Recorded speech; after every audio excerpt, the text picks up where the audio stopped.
नमस्कार। अलका विजिता शुक्ला चैनल में आप सभी का स्वागत है। हमारे देश में इस समय जो ये कोरोना महामारी का संकट चल रहा है, ये फैलता ही जा रहा है। अब ऐसी स्थिति में जब कुछ भी समझ में नहीं आ रहा, किसी को समझ में नहीं आ रहा है,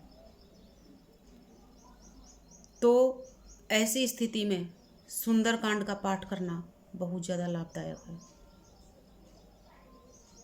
क्योंकि किसी के भी जीवन में कहीं पर भी जब इस तरह की स्थितियां बन जाएं कि हर चीज़ समझ से परे हो जाए, कुछ भी समझ में ना आए,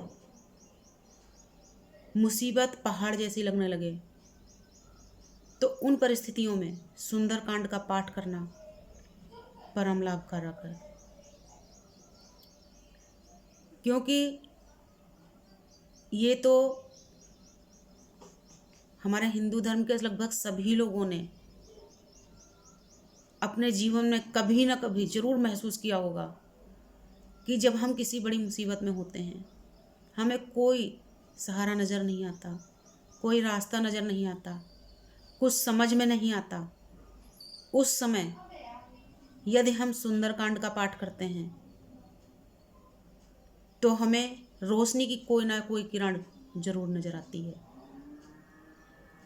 आज देश में उसी तरह की स्थिति बन गई है, जबकि इस महामारी से, कोरोना जैसे संकट से निपटने का कोई सटीक रास्ता, सटीक उपाय नज़र नहीं आ रहा। तो ऐसी स्थिति में एक ही रास्ता है, भगवान का भजन करना।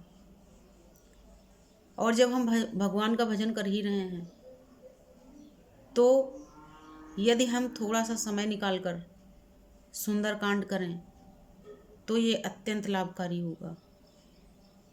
और सिर्फ जन कल्याण के लिए नहीं, है सर्व देश हित में होगा। इसलिए इस महामारी से निपटने के लिए सुंदरकांड का पाठ करें। क्योंकि मैंने स्वयं अपने जीवन में आजमाया है कि कभी कभी ऐसा लगता है कि हमारे सामने बहुत बड़ी परेशानी है, उससे निपटने का कोई तरीका समझ में ना आए, आप सुंदरकांड करके देखिए। तो उसी तरह की स्थिति आज बन गई है। ये वो स्थिति है जो कि एक भयानक दानव की तरह है। और ये कोरोना रूपी दानव कितने लोगों को निगल गया और कितनों को निगलने को तैयार है। इस स्थिति से निपटने के लिए हनुमान जी की उपासना करें, सुंदरकांड करें। यदि आप नियमित पूजा पाठ करते हैं तो सुंदरकांड में आपको 1 या सवा घंटा लगेगा, इससे ज़्यादा नहीं लगेगा। घी का दीपक जलाइए और सामने हनुमान जी की प्रतिमा के सामने घी का दीपक जला करके आप एक साफ सुथरा आसन बिछा के ज़मीन में बैठ जाइए और सुंदरकांड का पाठ करिए। ये सबके लिए कल्याणकारी होगा। बस आज के वीडियो में इतना ही। नमस्कार, धन्यवाद।